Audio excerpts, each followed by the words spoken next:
es war am Anfang ein bisschen tough, weil du bist dann wie das junge, vegane Mädchen voll am Sport machen und musst dich quasi ein bisschen gegen die anderen stemmen, weil sie sagen, ja, das geht doch nicht, dir fehlt dann was.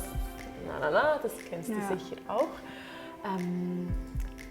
Und mittlerweile, denke ich, werden immer mehr Menschen zu diesem Weg hingezogen.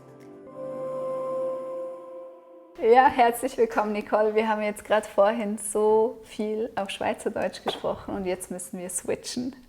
Genau. Genau. So schön, dass du hier bist. Du bist von gegenüber am See gekommen, oder? Ja. Und jetzt bei uns herzlich willkommen. Danke, ich freue mich, hier zu sein. Du bist eine so spezielle Person und ich habe dich online gefunden oder vielleicht sogar bei einem Zeitungsartikel und ich dachte mir so, das klingt spannend, aber es ist auch so crazy irgendwie, dass ich dachte, ich muss dich mal einladen. Und zwar verbindest du Ernährung, Sport und Spiritualität. Und das erwartet man gar nicht so, gerade in diesem Fitnessbereich. Und deswegen bin ich super gespannt auf dieses Gespräch. Es geht um den energetischen Einfluss, wenn wir aufhören, Tiere zu essen. Es geht um Bewegung in Krankheitsphasen und vieles mehr. Das wird sich jetzt im Verlauf des Gesprächs herausstellen. Willst du uns kurz was über dich erzählen, damit wir wissen, wer du sonst noch bist? Ja, mein Name ist Nicole Turci und ich habe mich im Alter von 20 Jahren selbstständig gemacht und habe meine Firma Gesund macht jung gegründet. Eigentlich mit dem Ziel, dass ich einfach das machen wollte, was ich am liebsten mache und ich am besten kann. Und fand, ich bin ja frei, ich darf alles selbst entscheiden und möchte wirklich das tun, wo ich 100% dahinter stehen kann, was mich dünkt, dass die Leute wirklich weiterbringt. Und habe das dann einfach gemacht. Wenn ich etwas im Kopf habe, dann mache ich es und gebe eigentlich alles rein und meistens klappt es dann und konnte mich im Laufe der Zeit immer mehr weiterentwickeln und die Dienstleistungen abändern, habe dazugelernt und ja, jetzt haben wir ein Gesundheitszentrum in Thun und bieten verschiedenste Dienstleistungen an und haben Angestellte, ein großes Team, das uns unterstützt. Wow, mega schön. Ja. So toll. Du weißt ja, in diesem Kanal geht es vor allem um chronische Erkrankungen. Das heißt, es sind nicht gerade Menschen, die sagen, yeah, ich will Sport machen, ich will Sport machen. Ich habe vorhin auch gesagt, ich habe eine Tanzausbildung, ich war mal Tänzerin und mit der Krankheit ging das natürlich gar nicht mehr. Und heute mache ich so sanftes Yoga oder gehe mit dem Hund spazieren. Wie ist das, wenn Menschen zu euch in die Gesundheitspraxis kommen, die gesundheitliche Schwierigkeiten haben? Wie gehst du oder wie geht ihr als Team davor? Also wir haben die unterschiedlichsten Krankheiten und wir haben Menschen, die kommen, die haben unser Angebot gesehen und wissen genau, ich will das. Und dann gibst du ihnen, was sie schon für sich spüren, was das Beste ist. Und dann gibt es Menschen, die kommen und sagen, oh, mir geht es nicht gut, ich finde dich sympathisch oder was auch immer, hilf mir einfach. Sie kommen und sagen, ich vertraue dir, biete mir das, was du denkst, was für mich am besten ist. Und betreffend Sport haben wir Gruppentrainings, wo wir Outdoor-Trainings machen. Wir machen alles draußen in der Natur, weil ich finde, die Natur hat alles, was wir brauchen. Sie heilt uns, sie hilft uns und bewegen uns das ganze Jahr draußen, egal was für Wetter ist. Und wenn wir gerade Personen haben, die chronische Erkrankungen haben und merken zum Beispiel, sie können die Knie nicht beugen oder die Handgelenke schmerzen oder sie haben keine Energie, dann haben wir auch Angebote für 1:1 Trainings, also sehr individuell, wo wir dann genau das machen können, was sie dürfen und auch können und ihnen Spaß macht. Für uns ist es wie sehr wichtig, dass die Personen sich wohlfühlen und dass sie Spaß haben, weil egal, was man beginnt, finden wir wie, wenn es nicht Spaß macht und einem nicht erfüllt, dann muss man sich so fest mental anstrengen, dass man es dann wirklich durchzieht, weil es sonst wie einfach nicht das ist, was einem entspricht. Und dann machen wir eigentlich so, dass wie die Person von innen her das wirklich wollen und dann musst du ihnen den Service bieten, der für sie genau der richtige ist und das wirklich von Herzen machen, damit sie sich damit verbinden können. Ja, ich denke, das ist so ein wichtiger Punkt zu sagen, es gibt so viele Heilungswege. Und ich glaube, das Wichtigste ist herauszufinden, in welchen Heilungsweg verliebe ich mich, wo schlägt mein Herz höher und wo fühle ich mich wohl und spüre, da drin steckt die Wahrheit, das, was für mich die Wahrheit ist. Und dann diesen Weg einzuschlagen. Und das kann, wie gesagt, Ernährung, Sport oder auch die Spiritualität sein. Ja. Wie bist du zur Ernährung dann gekommen? Das hatte bei mir eigentlich schon als Kind angefangen. Also ich war Skirennfahrerin und da bist du eigentlich mehr oder weniger den ganzen Sommer auf einem Gletscher. Wir waren viel in Saas-Fee, Walliser Küche und ich hatte immer so Bauchschmerzen. Was heißt Walliser Küche? Walliser Küche mit Käse überbacken, morgens Milch, Zopf. Also typisch schweizerisch auch. Ja, sehr fest, aber wirklich viel Überbackenes mit Rahm und Milch und Käse. Und dann natürlich Schweinefleisch und überall so die Speckwürfel drin. Wir hatten das zu Hause natürlich auch. Ich bin ganz traditionell wie aufgewachsen. Super Kindheit gehabt und hatte auch immer eigentlich alles gerne, außer so gewisse Fleischsorten. Und dann haben wir wie festgestellt, dass immer, wenn ich also das sind so Trainingscamps, die du hast, da bist du wochenweise bist du nicht zu Hause und übernachtest in einem Hotel und isst alles dort. Und dann hatten wir festgestellt, dass ich wirklich immer so Bauchschmerzen hatte. Und wir haben immer gedacht, ich sei nervös, weil du misst dich halt in den Trainings und es geht um die Kaderselektion, ja, wer ist besser, bla bla bla. Und dann haben wir recht schnell herausgefunden, dass es einfach nicht sein kann, dass es immer nur dort ist. Und dann hatte ich einen Unfall auf den Skiern, irgendwas mit dem Knie, und musste in verschiedene Kliniken gehen. Und dann hat eine Ärztin gesagt, die hat TCM gemacht, ja, irgendetwas stimmt mit dir nicht ganz. Und dann haben wir einen Laktosetest gemacht und dann ist herausgekommen, dass ich Laktoseintolerant habe. Gut, man hat etwas herausgefunden. Dann haben wir die Laktose weggelassen. Das war, als ich ein Kind war noch. Das heißt, da gab es gerade die erste laktosefreie Milch in einem Supermarkt und das war's. Gut, also haben wir... nein, Joghurt gab auch schon. Dann haben wir das gemacht. Sie haben gesagt, 1 Monat und dann geht's wieder. Gemacht, 1 Monat weggelassen und dann ist es echt wieder gegangen. Dann konnte ich wieder Milch essen. Gut, gehst du wieder, machst das wieder die Schweizer Milchküche und dann ist es wieder gekommen. Und dann habe ich von selbst gemerkt, schon recht jung, dass Milch einfach irgendwie nicht geht für mich, ohne ein Hintergrundwissen. Ich habe es einfach gespürt, es geht wie nicht. Ich hatte ziemlich gerne Käse. Wer nicht? Ja, genau. Alle lieben Käse, vor allem den geschmolzenen. Ja, genau. Es war dann etwas schwierig, das wegzulassen, aber ich habe dann recht schnell, schon mit 17 Jahren, bin ich eigentlich so ein bisschen auf die Spiritualität gekommen. Durch den Unfall hatte mich die Mutter meines Freundes behandelt mit Pranic Healing und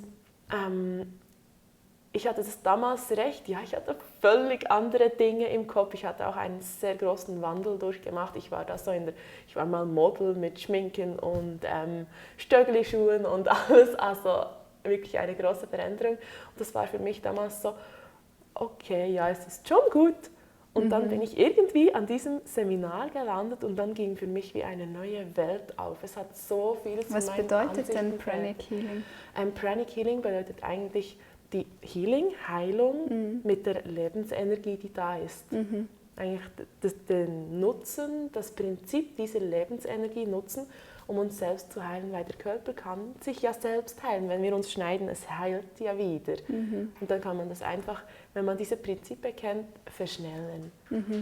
Und es hat mich so fasziniert, was Sie erzählt haben über Charakterbildung und über die Energiekörper und was wie auf den Energiekörper wirkt.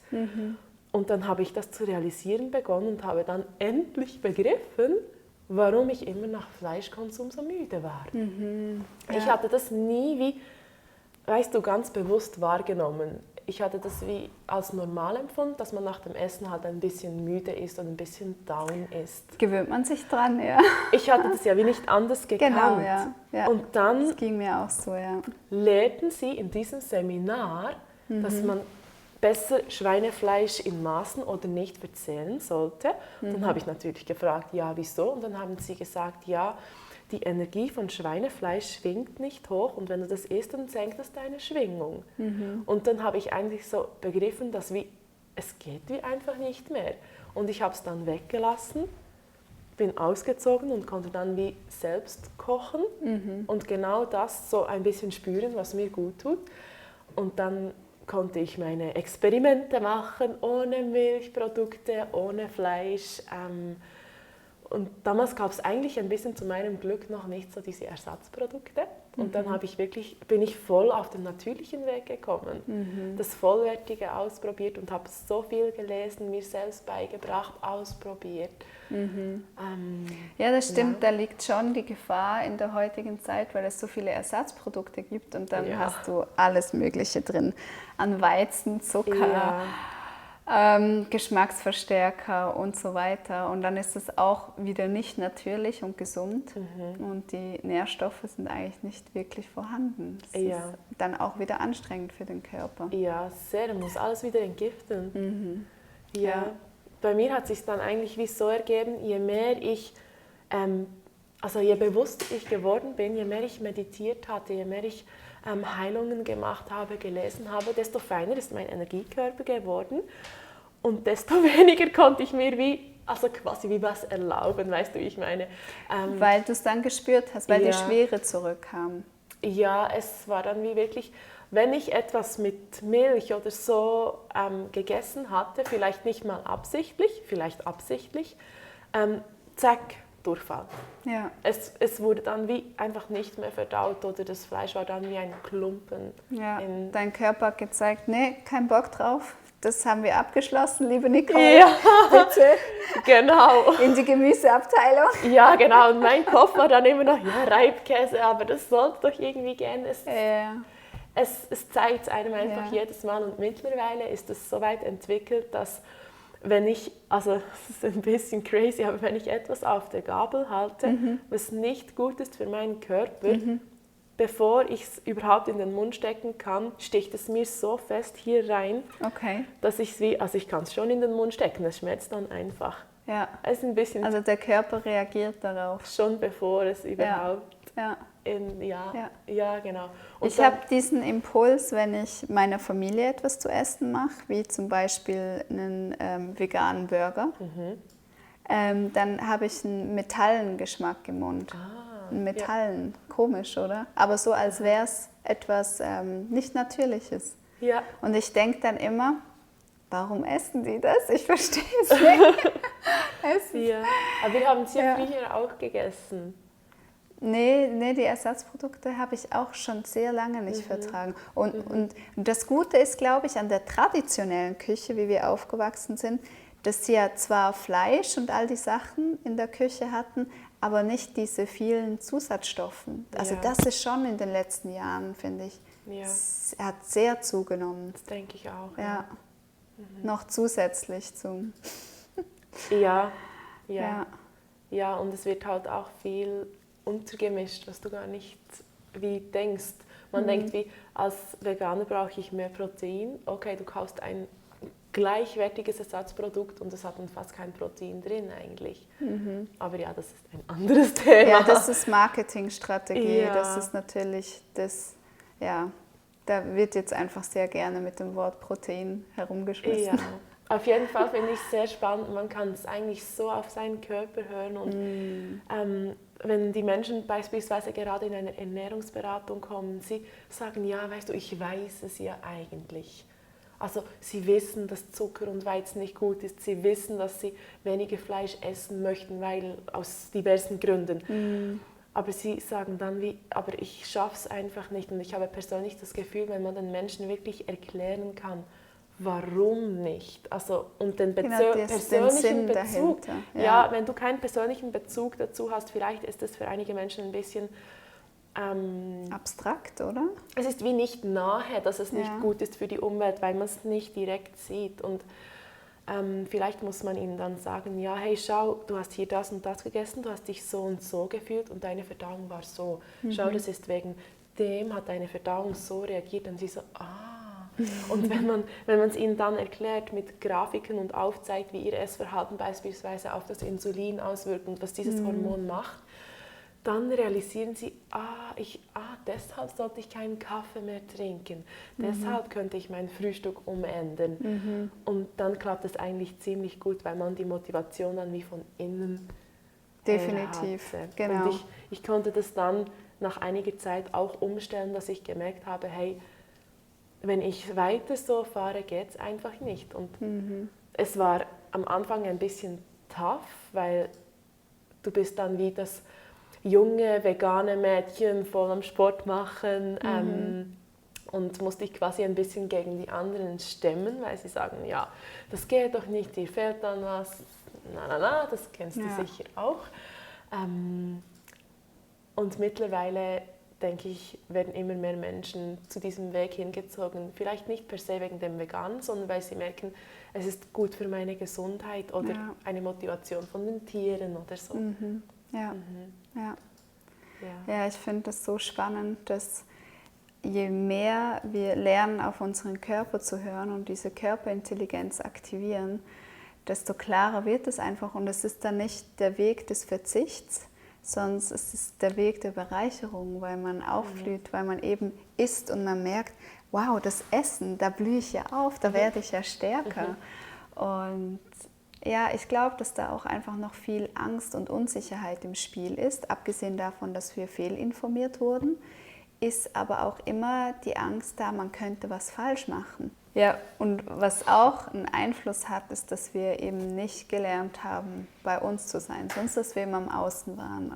Es ist im Schulsystem oder die Eltern sagen dir, was du jetzt essen musst. Die Eben Schule sagt dir, was falsch und richtig ist, oder später sagt dir der Arzt, was falsch und richtig ist. Nö, die Laborwerte sind gut. Ja, aber ich fühle mich nicht. Ja, aber da sehen wir nichts. Also es ist wieder eine Außenmeinung und da dürfen wir weich werden und zurückkommen und wirklich hinschauen. Okay, was sagt mir mein Körper?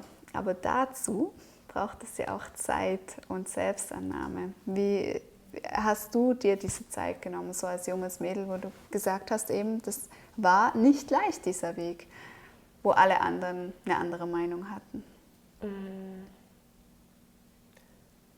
Ich war sehr, sehr interessiert. Also damals, ich habe auch noch in einem Fitnesscenter gearbeitet.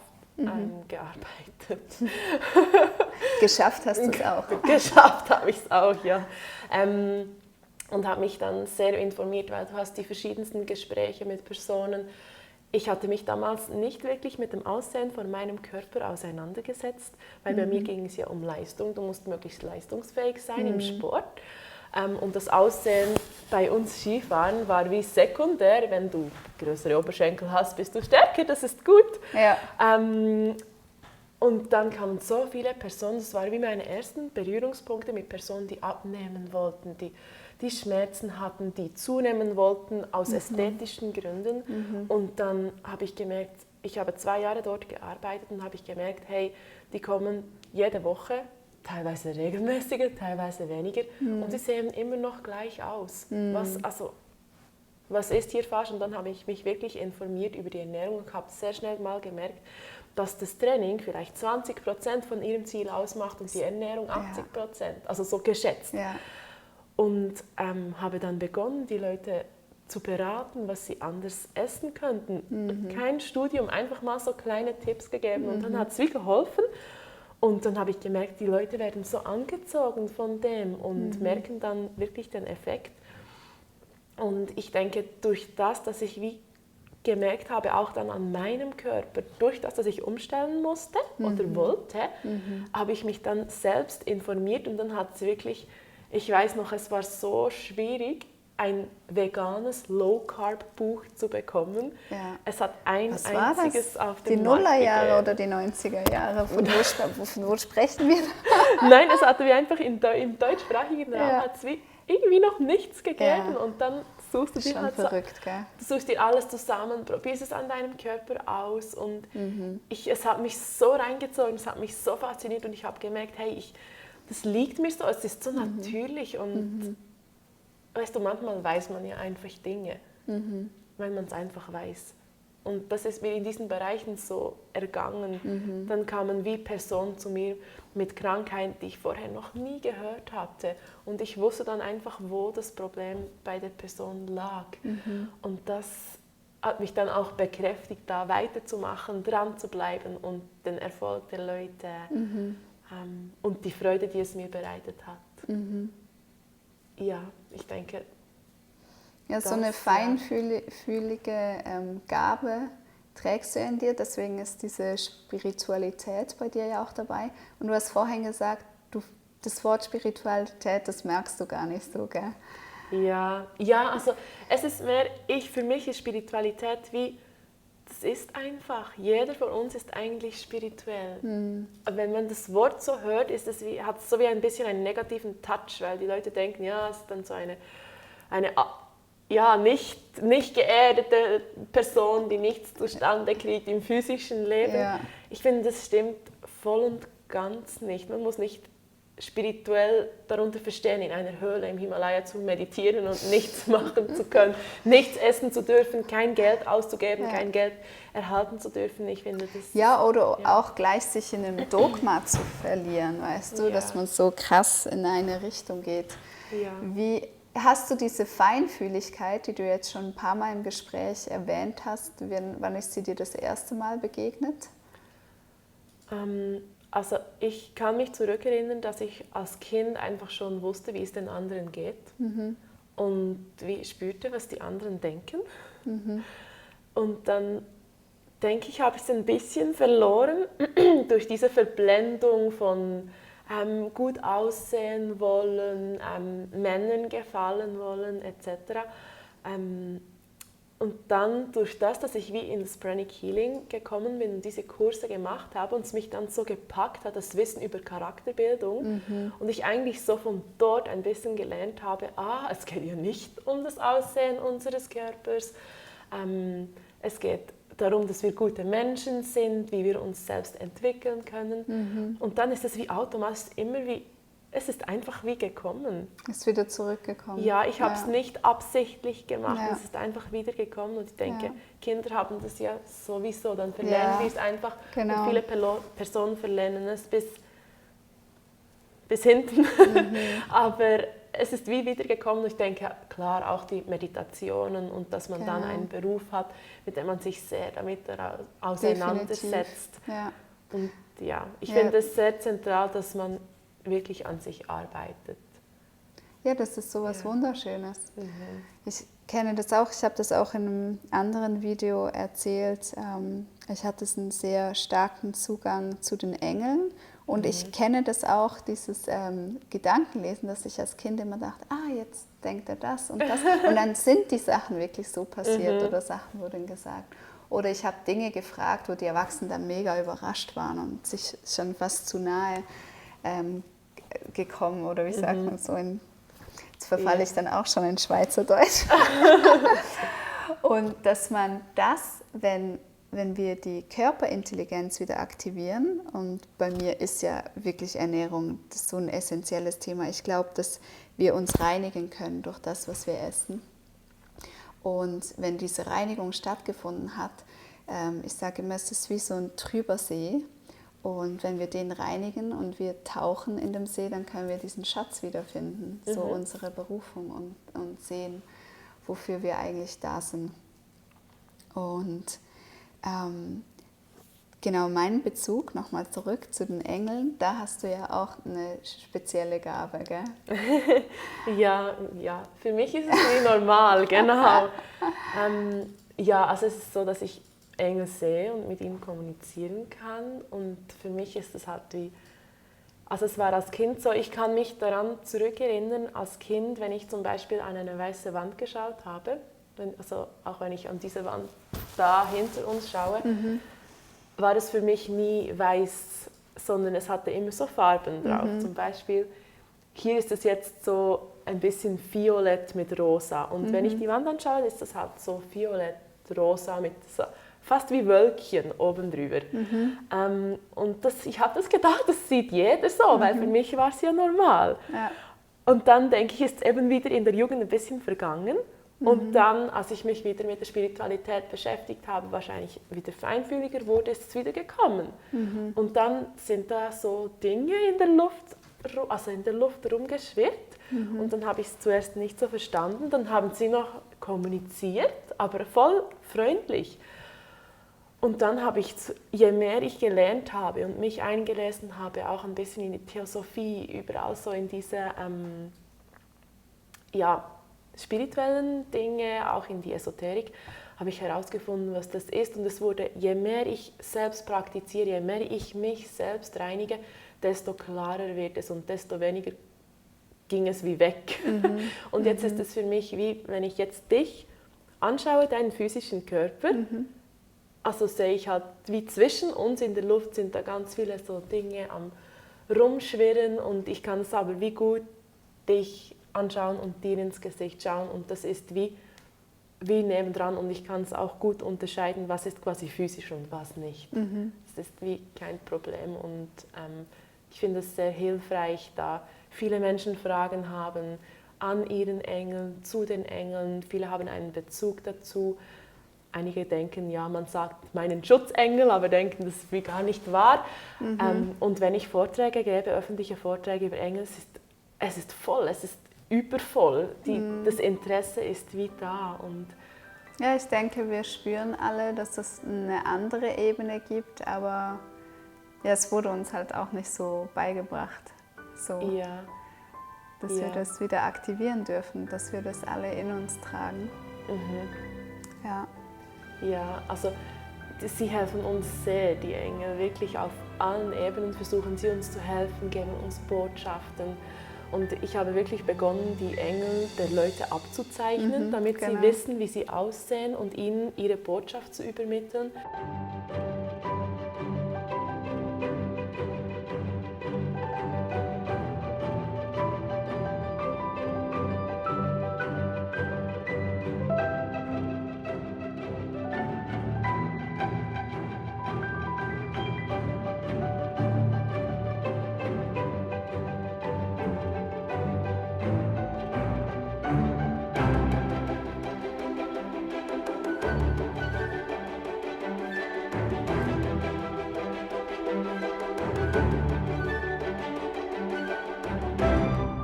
Und die Botschaften sagen sie, ja, wie kannst du das wissen? Das stimmt, genau, das ist mein Thema, aber es ist ja nur das, was der Engel versucht, die zu sagen, die kommunizieren mit uns und dann haben wir auch noch unsere Intuition, die wir ja auch versuchen, immer wie mehr zu integrieren und anzunehmen und der zu vertrauen. Also wir haben so viel Führung von überall eigentlich. Das Leben führt uns ja auch, es passiert alles aus irgendeinem Grund. Ja. Ja, das ist so schön, dieses Wissen und diesen Engel auch kennenzulernen. Ich kenne den Engel, der mich begleitet beim Namen, das ist die Emanuela. Und die Namen der Engel meiner Kinder kenne ich auch. Und es ist einfach schön, dass sie da sind und dass man weiß, dass sie wirklich helfen, dass man nicht alleine ist. Ja. Ich denke, gerade in herausfordernden Zeiten, die Kinder immer wieder erleben und natürlich wir Erwachsene auch. Und wenn wir uns nicht immer so abgebrüht geben würden, könnten wir das auch, diese Maske ablegen und sagen, hey, da bin ich schwach und da schaffe ich es nicht. Ich denke, gerade in den Bereichen Ernährung und Bewegung ist so viel Druck da. Da haben wir so viele Vorbilder, ob es jetzt auf Instagram oder wo auch immer sind, Leute, die das alles perfekt und gut machen. Und da dann aber auch so ein paar Schritte zurückzugehen und zu sagen, okay, ich bin einfach ich und ich bin auch in schwachen Zeiten ich. Und gerade wenn Symptome hochkommen und wenn es mir nicht gut geht, dass man mal zurück ins Bett kriechen darf und sagen kann, aber Engel, du bist da.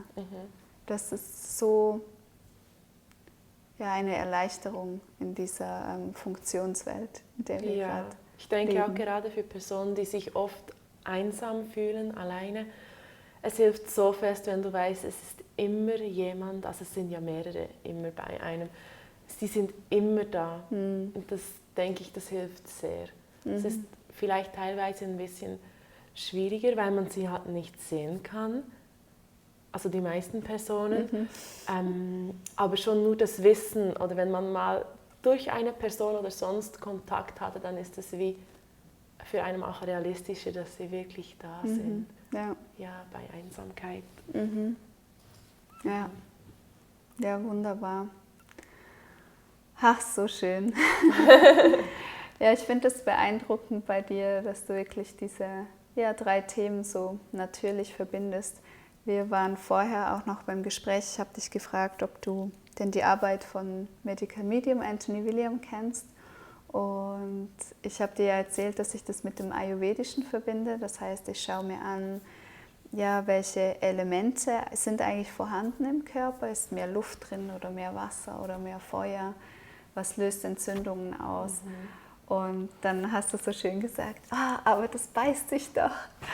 Und das stimmt, das kann sich beißen. Beim Ayurveda ist ja dann so, wie gesagt, immer Fett bei der Mahlzeit dabei und alles kochen und große Abstände im Essen.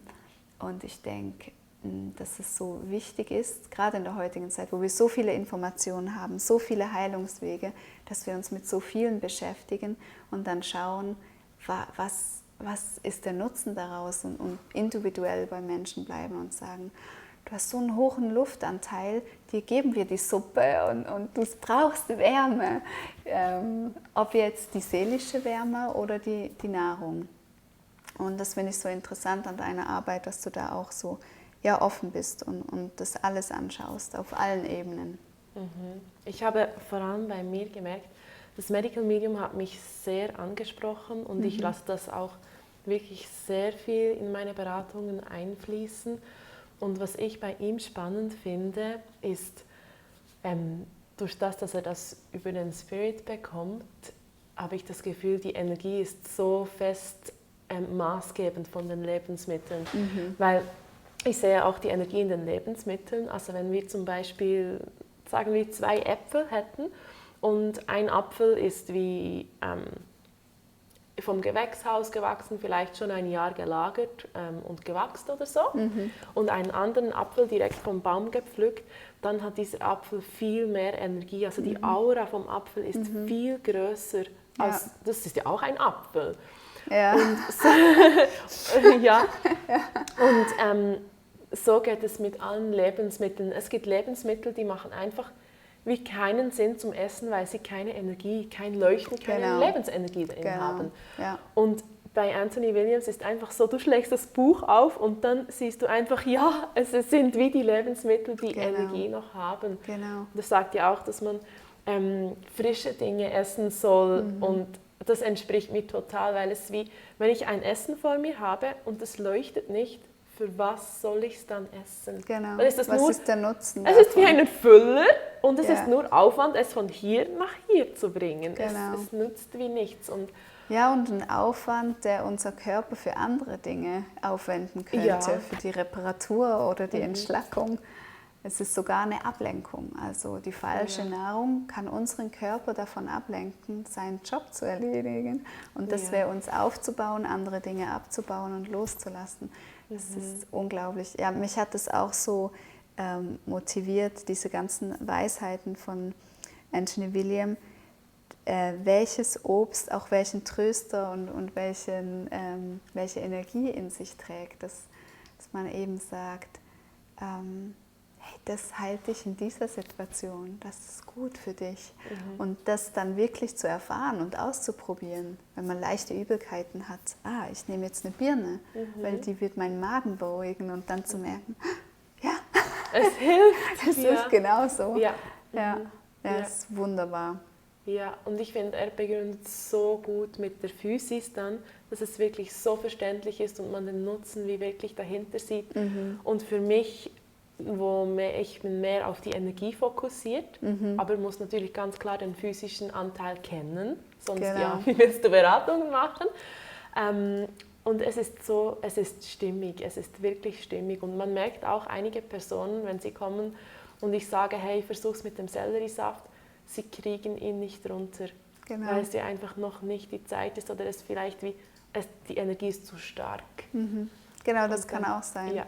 Deswegen ist es auch gut, da in kleinen Schritten zu gehen und vielleicht diese Lebensmittel, die gesundheitsraubenden, erstmal wegzulassen, damit der Körper schon mal eine Vorreinigung anfangen kann.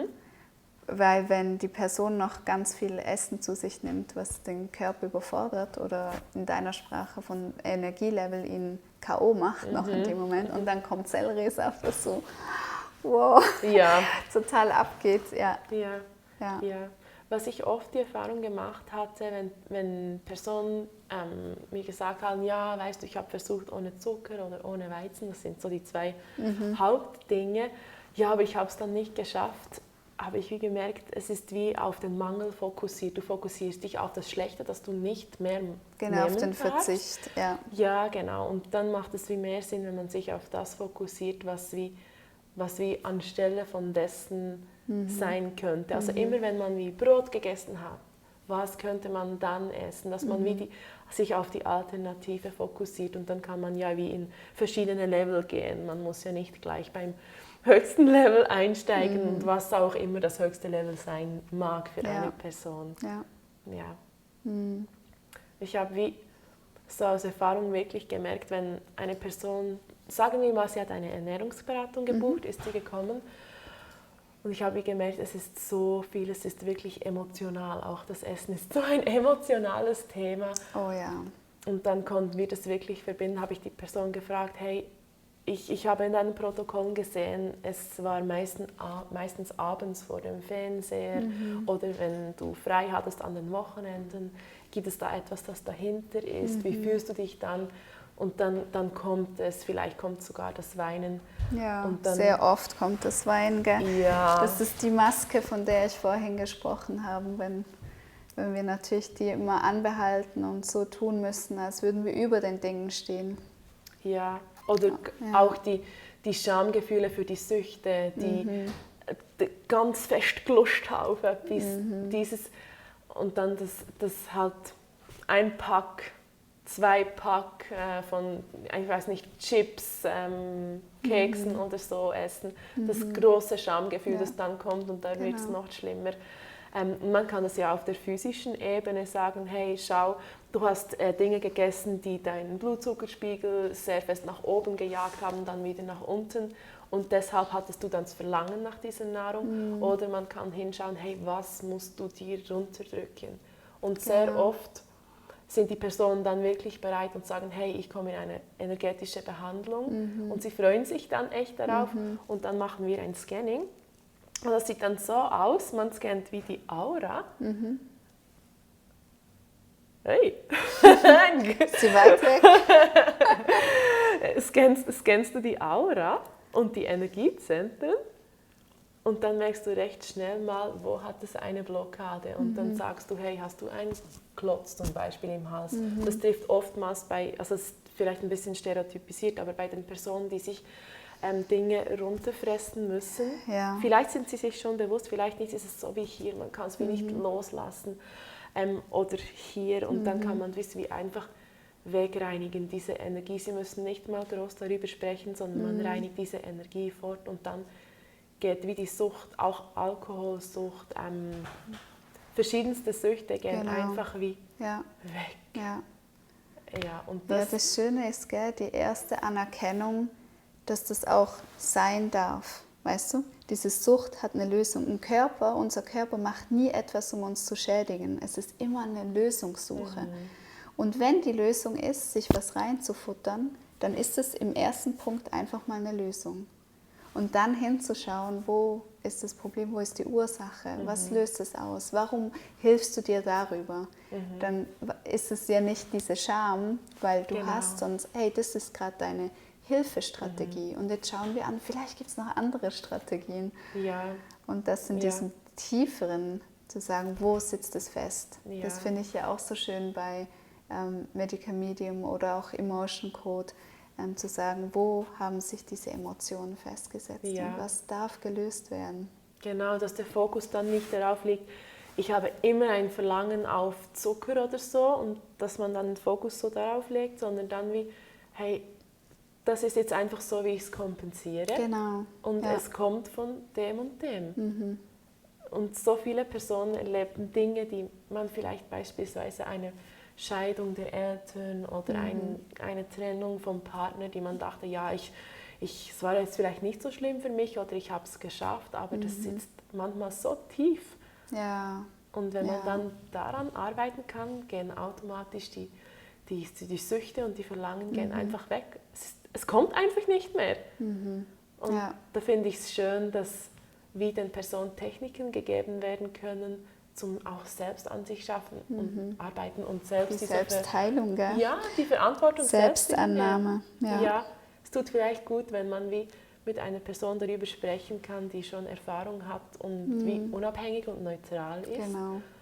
Ich finde es aber auch sehr wichtig, dass man dann wie nicht von einer Fachperson abhängig gemacht wird und sie sagt, du musst jetzt 10-mal kommen, sondern man sagt, hey, komm, wenn du willst und ich gebe dir Techniken, damit du selbst etwas machen kannst, dann übernehmen sie auch die Verantwortung und vielleicht auch gerade zum Thema Krankenkassenanerkennung, wenn du wie eine Therapie oder, ja, ich sage jetzt mal Therapie, selbst bezahlen musst, dann gibst du gibst Energie, das heißt, du erhältst etwas zurück. Und wenn man es wie macht, weil es wie günstig ist, es nutzt viel weniger. Ja. Also auch vielleicht ein Tipp an alle Berater, Coaches oder so, ihr dürft eure Preise wirklich hoch haben. Es soll einen Wert haben, den die Leute bezahlen, weil wenn ich zum Beispiel in eine Heilung komme für 20 Franken, ist wieder der Wert der Heilung kleiner, weil man weniger Energie geben muss. Das heißt, die Veränderung ist kleiner. Es ist auch wichtig, auch wenn das teilweise auf Widerstand stößt, dass man wirklich etwas investiert in das, was man verändern möchte. Also ich habe die Erfahrung gemacht, wenn ich die Preise erhöht habe, sind so viele Menschen gekommen, jedes Mal. Und zuerst hast du natürlich ein bisschen Schiss, oh, was, wenn ich die Preise erhöhen muss? Und dann machst du es und dann kommen sie, weil sie denken, es ist besser oder es ist besser. Ja. Ja, und diese Engelszeichnungen habe ich aber gesehen, dass du das auch für Menschen, die jetzt sehr krank sind und kein Geld haben und keine Arbeit, dass du da dann ihnen entgegenkommst. So in diesem Ja, also das ist eigentlich, es ist ja nicht mein Kerngeschäft. Ich habe einfach gemerkt, es ist so ein Bedürfnis und wir hatten auch die Engelvorträge vor Ort und dann habe ich gesagt, okay, ich brauche eine freiwillige Person und dann sind sie Schlange gestanden und aufgestanden. Und der Vortrag ging 2 Stunden länger als geplant und dann habe ich gemerkt, hey, die Nachfrage ist so da. Dann haben wir den Online-Vortrag gemacht, ich habe es aufgenommen. Das kann man übrigens auch noch erhalten, den Link zum Video. Und habe dann gemerkt, hey, die wollen diese Zeichnungen und habe es einfach so weil es ist so schön, diese Engel zu zeichnen und die sind alle einfach so wunderschön und die Botschaften, die die Personen erhalten, sind so berührend und am liebsten würde ich jede Botschaft mit der Welt teilen, weil jede Botschaft für den Menschen einfach so, es fühlt sich so wahr an, weißt du, wie ich meine, so, es ist vom Engel für die Person. Und ich habe, wie gesagt, hey, das ist nicht mein Kerngeschäft, es ist einfach etwas, was mir geschenkt wurde und ich möchte das weitergeben für die profitieren können. Es ist auf Spendenbasis, es hat Mindestpreise, die ich finde, sind super einfach zum Bezahlen und einige Personen spenden wirklich viel, viel mehr und einige Personen sind froh, dass es Mindestpreise gibt. Ja. Ja. So schön. Ja, vielleicht machen wir das nachher gleich noch zusammen. Ja, das können wir gut machen. Filmen können, dass Ja. dass wir das auch so noch sehen dürfen. Klar. Ja, ich finde es so schön, das Gespräch gerade. Und was mir einfach gut tut, ist ja von diesem wissenschaftlichen, was wir schon wissen über Ernährung und Sport, zu dieser Ebene, die wir auch in uns tragen, wir Menschen, und dass wir das alles verbinden dürfen und dass das so heilsam ist, so eine Kraft in sich birgt.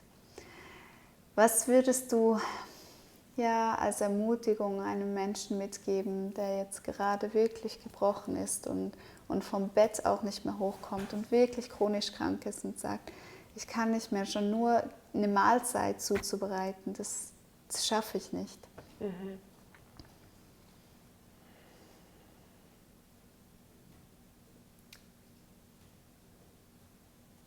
Ich würde versuchen,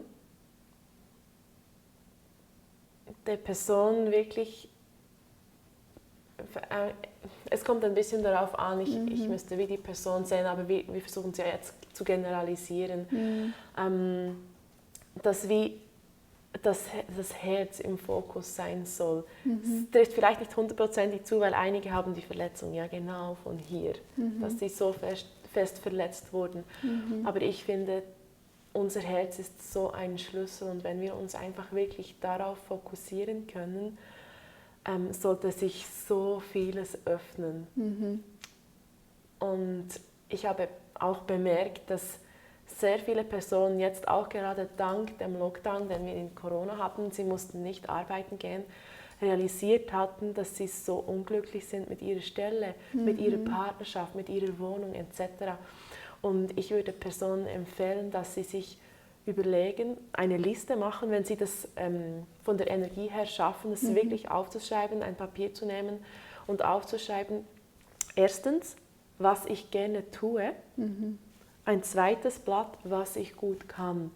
Und dann einfach aufschreiben, meistens kommt es dann. Ja. Vielleicht zu Beginn ist es ein bisschen zögerlich und dann kommt es mal, ich meine, was kann ich gut? Ich kann gut einen Baum anschauen, zum Beispiel, so etwas Einfaches, oder ich kann gut einer Person zuhören, ich kann mich gut in andere hineinfühlen. Was ich gerne mache, ich rieche gerne die Luft am See. Etwas so Einfaches. Und wenn man dann die beiden Dinge aufgeschrieben hat und dann schaut, hat es vielleicht irgendwie Parallelen, kann es sein, dass die Leere, die man in sich fühlt, weil man findet, ich weiß nicht, für was dass ich hier bin, mein Körper ist krank, ich kann nicht, keine Energie, dass man wie daraus Schöpfung finden kann, für was dass man eigentlich hier ist. Weil ich denke, jeder von uns hat so eine einzigartige Fähigkeit, die nur genau er kann. Ja. Und wenn man diese findet oder auf dem Weg ist, diese zu finden, das gibt einem so eine innere Kraft, weil ich denke, wenn wir genau das tun können, was wir am besten können und am liebsten machen, dann kommt so eine Power durch uns durch und die belebt uns, und das kommt wirklich von Herzen. Ja.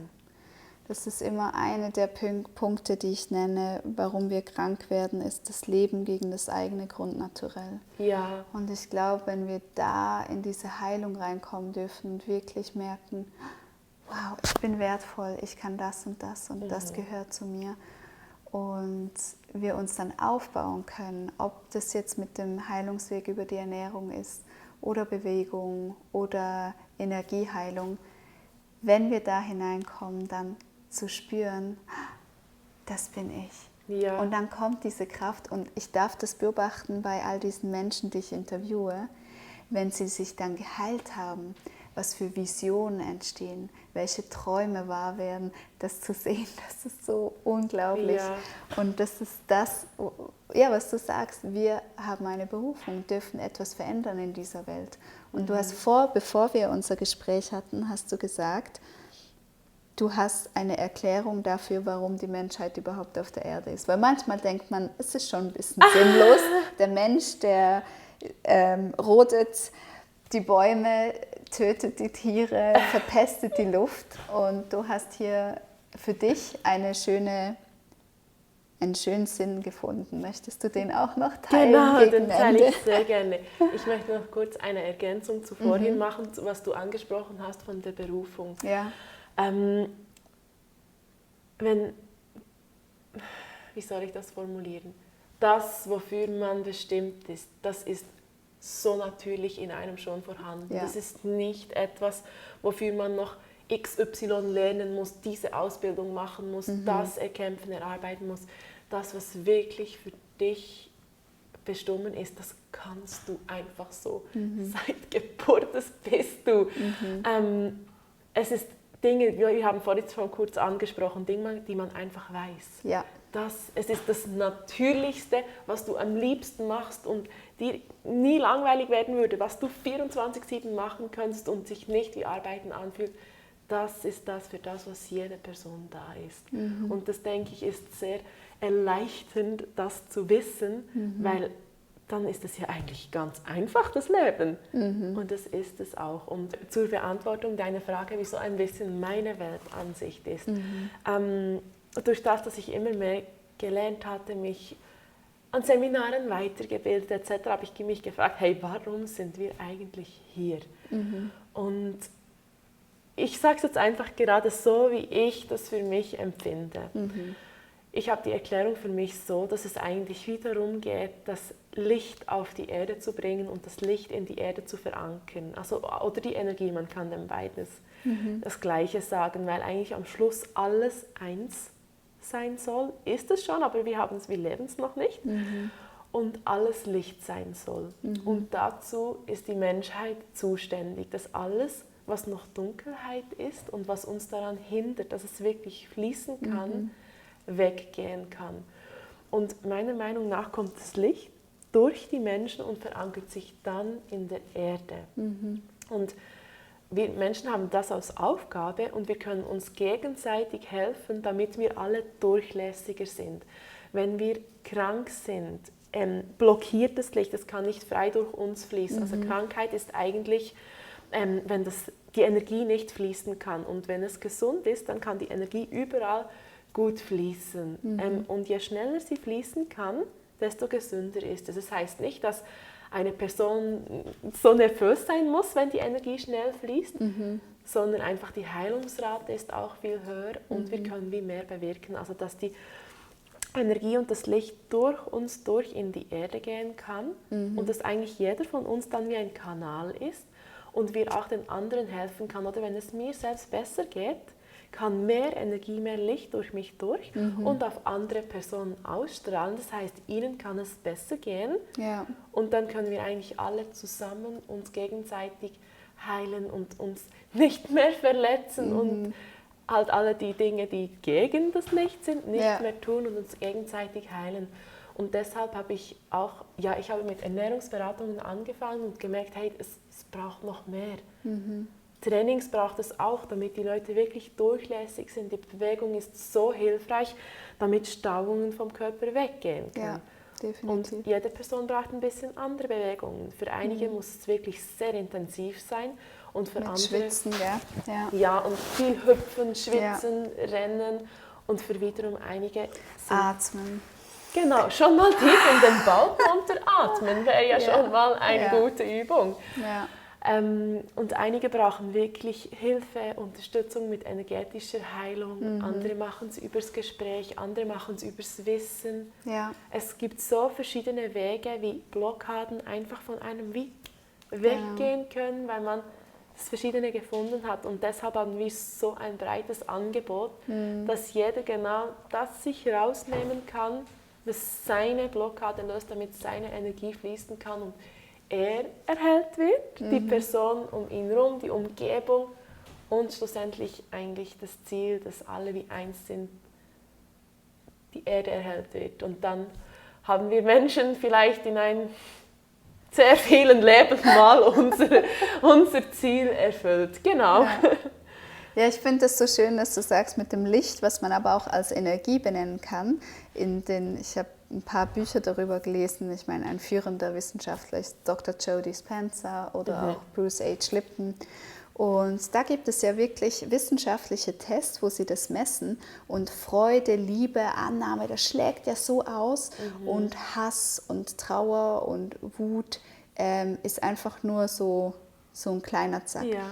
Und ich finde die Erklärung so naheliegend, wenn alles Leben ist und alles Schwingung und die Organe in uns, die spüren sich gegenseitig und wenn es schwingt, dann berühren sie sich, dann geben sie Impulse und das ist alles im Austausch, so wie das Leben ist, eine Verbundenheit. Und wenn das eben nicht stattfindet und eine Blockade ist und diese Energie ganz klein ist und sie nicht mehr miteinander kommunizieren können, wie kann dann die Leber über die Gallenblase, über den Darm, wie soll denn das alles noch funktionieren, wenn die Kommunikation nicht stattfindet?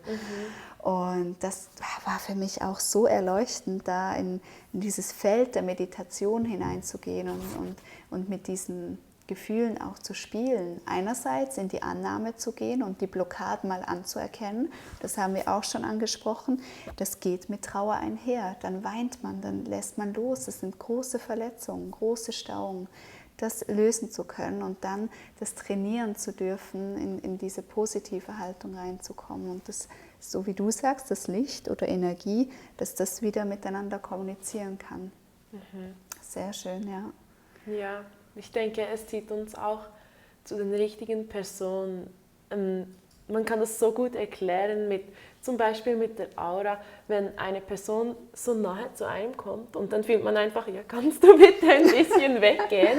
Ja. Dann merkt man, es resoniert wie vielleicht nicht, ich mag die Energie von der anderen Person nicht, sondern gibt es wiederum Personen, die könntest du umarmen die ganze Zeit. Und so ist es auch mit uns selbst. Wir haben teilweise Energie in uns, die wir wirklich merken, die ist mir wie, ich mag das an mir nicht oder so. Und dann haben wir es und wir bringen es wie irgendwie nicht weg. Und dann gehen wir gegen uns selbst. Und dann ist es auch schwierig, wie uns selbst wirklich zu mögen. Zum Beispiel habe ich viel die Erfahrung gemacht bei Personen, die abnehmen möchten. Und dann haben sie ja bestimmte Stellen, wo sie gerne abnehmen möchten. Meistens Bauch oder Beine oder ja, verschiedene Stellen. Und die projizieren so viel negative Gedanken, wahrscheinlich teilweise oft unbewusst, auf diese Stellen. Und das hat so eine graue Energie, wie diese Wölkchen, die ich genannt habe von der Wand. Die sehen dann wirklich so aus und dann ist es so wie behaftet. Und dann fühlen sie sich auch viel fester, als sie eigentlich sind, weil so viel Energie bei den Beinen oder beim Bauch ist. Und wenn sie dann in eine Behandlung kommen oder selbst lernen, wie sie die Energie wegnehmen können, haben sie das Gefühl, sie haben abgenommen, weil diese Energie weg ist und dann geht es auch viel einfacher, sich wirklich zu mögen und wieder so zu akzeptieren, wie man ist. Ja. Wunderbar. Ja, vielen lieben Dank, Nicole, für dieses wunderbare Gespräch. Ich denke, wir können noch über viele andere Sachen reden. Vielleicht treffen wir uns einfach wieder. Ja, sicher, ich staune. Du weißt einfach immer was fragen und du machst es wirklich gerne, das spürt man. Ja, das ist sicher meine Berufung. Ich hatte als Kind, habe ich mich immer gesehen, wie ich Interviews gebe. Also wenn ich überlegt habe, was werde ich, wenn ich erwachsen bin, dann habe ich immer mich gesehen, wie ich in Interviewsituationen bin. Ja. Und dann dachte ich immer, ich werde Interviews geben. Und jetzt merke ich, nein, ich gebe nicht Interviews, ich mache Interviews. Ja. Ich interviewe Menschen. Ja, aber trotzdem kannst du dein Wissen einfließen lassen. Ja, es ist wunderbar. Also, und es ist so schön, was du vorhin gesagt hast. Man hat das in sich mitbekommen. Man kann es einfach. Genau, und es ist einfach da. Ja. Und ja, das macht mir wirklich sehr viel Spaß und ich freue mich über jeden Einzelnen, der kommt und offen ist für diese Interviewreihe Chronisch Ehrlich, wo wir einfach sein dürfen und uns austauschen dürfen, weil alles ist ein Prozess. In 5 Jahren reden wir noch über andere Dinge, weil wir noch mehr gelernt haben. Ja, so schön. Also vielen Dank für deine Zeit und dass du das mit uns geteilt hast. Vielen Dank, dass ihr dabei wart. Es war so ein schönes Interview und ich hoffe, ihr seid ermutigt, in die Richtung zu gehen, was euch auch immer angesprochen habe, ob jetzt Bewegung oder Ernährung, jetzt habe ich einen Frosch im Hals, oder das Spirituelle, oder wirklich mal in die Richtung zu gehen, welche Engel sind da und helfen mir, dass du einfach wissen darfst, dass du nicht alleine bist.